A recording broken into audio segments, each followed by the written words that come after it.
What's up, YouTube? Just want to go ahead and make a video. And yes, I know I wasn't going to take a year to get back to you guys, but now it's been 2 years. I had a lot of things going on, what can I say? But since coronavirus has kind of ruined everything, well, now I have time to make a video. So here we go. As far as changes to the Malibu, let's see. I changed to Holley Sniper 1250 EFI. I went with Yellow Terra roller rockers and Johnson short travel lifters, just to make the valve train safer, more stable, and more able to get the most out of a single plane intake manifold.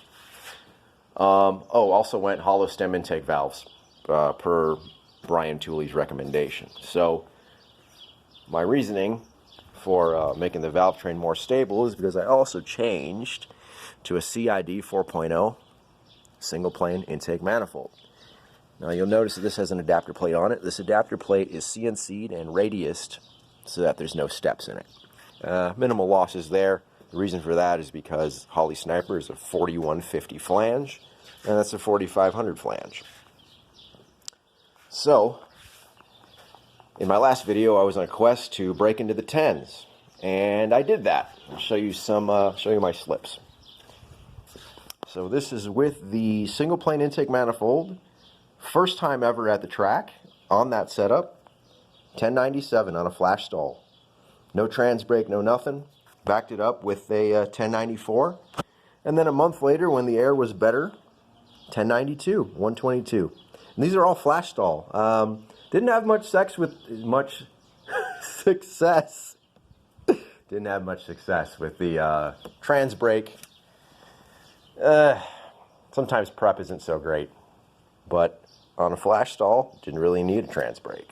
But let me show you the drawbacks. So all these three in the 1090s are with the single plane manifold. Look at my 60 foot. 159, 160, 1606.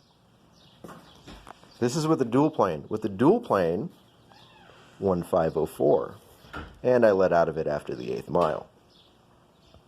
So what I'm here to show you guys is, despite what the internet says about a single plane being the do-all and end-all, it's not at all. On the street, the car feels much slower with a single plane. And when you look at 60-foot time, as you can see, there is a difference. And 60-foot time matters a lot in a drag race.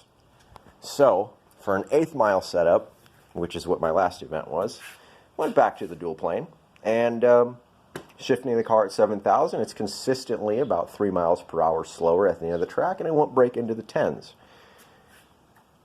With this single plane, I find myself needing to shift well into the 7,000s. 7,700 typically is what I got my best mile per hour and best time with. So, as Richard Holdener has proven, there is drawbacks to a single plane. I see it in my car, and despite the fact that I had a 5200 stall, it still matters. You still lose torque, you still lose takeoff power. But in a drag race where RPMs are what matter and mile per hour is what you're chasing, single plane is the way to go. So in the meantime, after like 100 passes, I finally broke something. I believe that my ported cylinder heads have found a crack on the driver's side, little pinhole leak after I shut the car off and turn it back on. A little bit of antifreeze in the cylinder. And because of coronavirus and I have nothing better to do, I'm going to pull the motor out.